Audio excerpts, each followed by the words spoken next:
Hello, I thought I would step you through the progress of my somewhat average, hopefully a slightly above average pixel art process, and hopefully you'll be able to learn something from it. It's just a basic idea I had when I was bored on a rainy Sunday afternoon.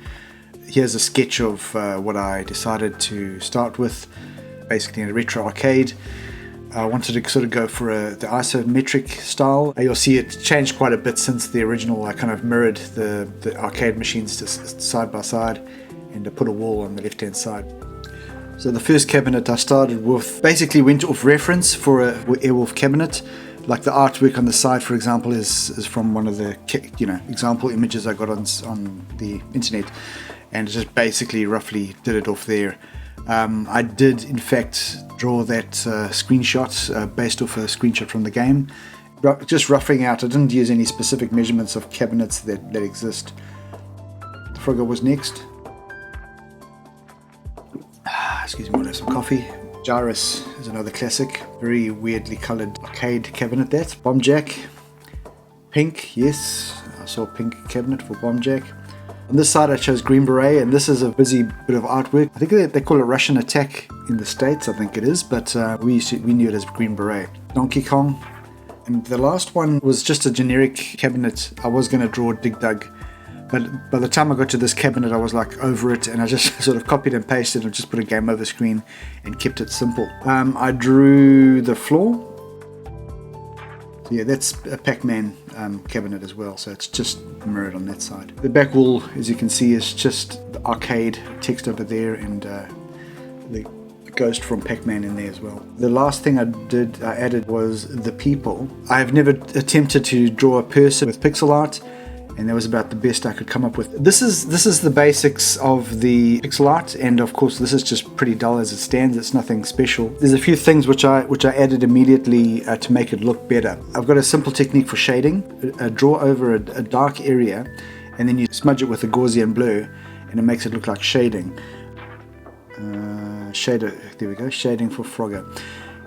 It actually doesn't look bad at all. As you can see, it just immediately adds to the look. It gives it a sense of 3D depth to it. So you can see the shading is just basically, you just paint very roughly over where you want the thing to be. Because of the layer order, it will paint under the Airwolf, which is pretty cool. So that's quite nice. And there's the Frogger thing again. So you basically, what you're doing is you're painting pure black on top of the cabinet, and then you're using a Gaussian blur to blur it, and you also take the opacity down. So if I go into the shader settings, it's at 51% opacity at this point. I'll bring it back to 100. You can see it's just black that's been blurred, and you just take the opacity down, and I think it looks quite nice, just like that. And I'll just put all the other ones on so long.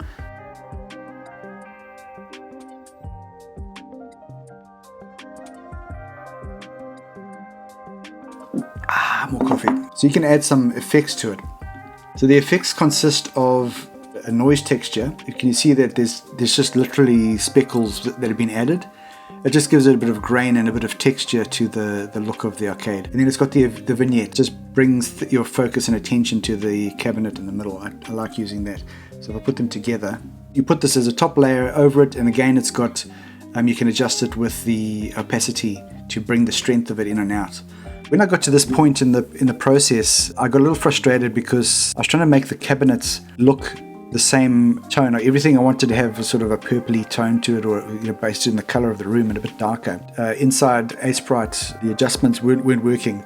The problem with Aseprite is that things are destructive. If you add an effect, you can't undo it. I got the crazy idea of taking this whole thing into the Blenders Compositor, and that started a whole new level of craziness. At this point, when I got to about here, I'd literally spend probably about 4 or 5 hours on this diagram. I was just enjoying the process and how it was coming together. There's some other stuff I wanted to add. There were parts of the drawing that I wanted to glow. So I made a mask. Basically, you just highlight the areas which you want to glow, and there's an effect that we add in the Compositor in Blender.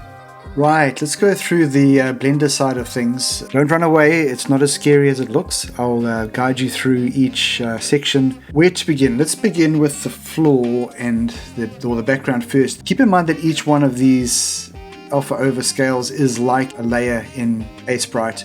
If I just select this, you can see what that looks like. This node is used to put the shading on top of the floor, scale it as well. Let's just go into the details. This is a group of nodes which has been groups them together so that you don't have millions of nodes. Let's go into it by pressing tab. Here is what that basically looks like. You've got the input image, the base image, and then you've got the shading on top of that.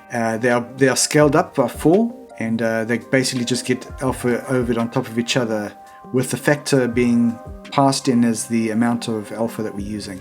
It makes life a lot easier at this level because they're used here, and you'll see in heaps of other places. I've also got all the cabinets here as well. So let me see if I can select this. Here's all the cabinets and also the person as well in a group together. But let's just take a quick look and see what's in the cabinets group as well, because this has got quite a bit going on.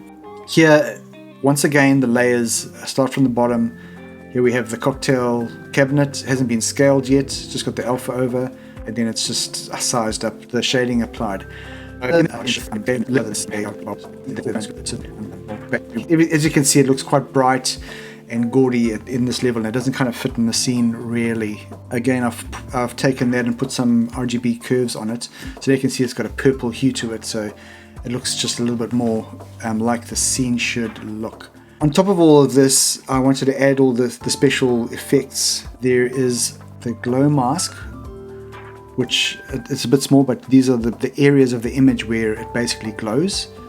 This is what it looks like by itself. Basically, you've taken the underlying image that was the screen, masked it out, and then I've just applied a glow effect on them. I'll just quickly dive in there. I'm not I don't fully remember all the steps that I did here, but take a look at this, take a screenshot if you must, and copy it if you need to. Now you can see the glow on the monitors and the background, neon lights, etc. going on. The other thing I added was some noise, and we need to take that noise and scale it to the right size for the pixels, and we just put that again over the base image so that it looks a little bit grainy. Yeah, so there's the plain image. It looks okay, but it's very straightforward. And you add a little bit of the noise on top of it, and I think it just looks a little bit nicer. Then on top of that, we've got the vignette around the outside, the dark side, and that starts with the box mask, and we add a blur to it. We scale it and we scale it up. It's just a common way to do things so that the pixels aren't perfectly smooth. They are pixelated. It's hard to tell at this resolution, but they do look like pixels. And then we're just taking that and alpha overing it with the noise that we had previously to make pretty much what the final image is. The nice thing about the Compositor in Blender is that everything you can go back and tweak and adjust to your heart's content, and it's non-destructive. I hope this is helpful to you. It took me hours and hours to do this. Anyway, hope that is helpful. Goodbye.